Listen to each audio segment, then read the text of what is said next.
Sure. Now we go to our second round, and for 5 minutes, Ms. Dancho. Thank you, Mr. Chair, and thank you to the witnesses for the representatives for being with us today. I want to ask a little bit more about these recent reports of sort of satellite police stations being set up in Canada. So there appears to be evidence of physical street addresses where there are these supposed 3 satellite police offices representing police forces of the People's Republic of China in the Toronto area. I do think Canadians would be very surprised and frankly disturbed to learn that. The representative from Global Affairs has confirmed that there is an investigation going on into this. Is that correct? Mr. Chair, that's correct. There are we are waiting for evidence, not just from media reports, but from operations underway, and so I won't speak further to the detail of that. And I think specific questions on that should be directed to the RCMP. Thank you. Could you confirm if you did find out that these reports were in fact true? Would that be announced publicly or reported publicly? Mr. Chair, I'd have to defer to the RCMP as to whether they would make that announcement publicly or not. So Global Affairs is working with the RCMP and the RCMP is leading the investigation into this, is that correct? Mr. Chair, we are working closely with all relevant partners to understand whether there's grounds to these very disturbing allegations. And obviously, if there are, we will be taking relevant action in our lane, which is the diplomatic lane. Thank you. Would you be able to outline who those relevant partners are that you're working with? Again, Mr. Chair, given the nature of the session not being in camera, I'm not. I don't think it would be appropriate for me to discuss operational details here. Thank you. All right. If proven to be true, these satellite offices would be completely illegal and would represent a significant violation of Canada's national sovereignty. Is that correct? Mr. Chair, the activity that's being alleged would be entirely illegal, totally inappropriate, and would be the subject of very serious representations and follow-up diplomatically. Thank you. Is there a time frame for this investigation? Can you provide an estimate of when that would conclude? Are we talking days, weeks, months, years? Mr. Chair, I'm afraid I'm unable to answer that question.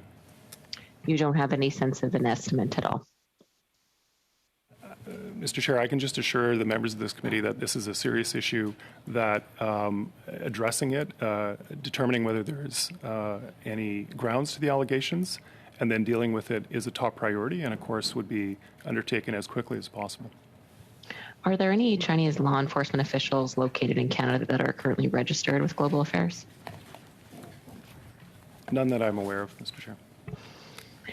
To your knowledge, has there been any collaboration between the RCMP domestically with law enforcement from the People's Republic of China at any time in Canada over the last 5 years?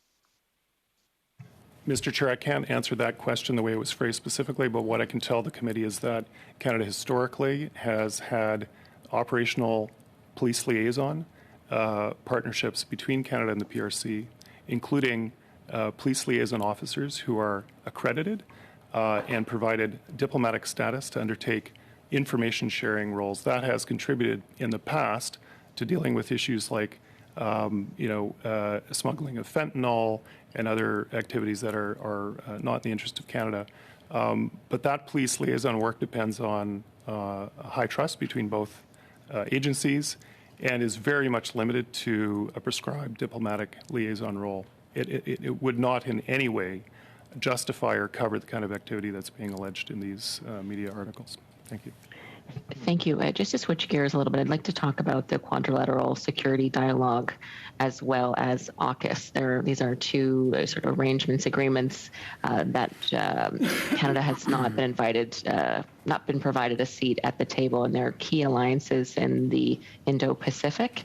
In the opening remarks from all officials today, it was certainly outlined how important it is that Canada work with allies to address the rising threat that the world acknowledges is the People's Republic of China. So I'm wondering from Global Affairs if you can let the committee know, is this a priority for the current government to get a seat at the table at the Quad and with AUKUS? Is this a priority? Mr. Chair, let me start on AUKUS, if I may.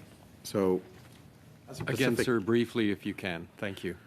Well, AUKUS serves Canada's long-term strategic interest in the Indo-Pacific by improving the capabilities of key allies, and it allows for a stronger, more unified approach. But Canada has no plans to acquire nuclear submarines, which is the centerpiece of the agreement. But what we are interested in and have a keen interest in is taking part in discussions on advancing applied research and innovation in emerging technologies such as AI and quantum computing, areas where Canada does have strengths and we can contribute to the partnership. Thank you very much.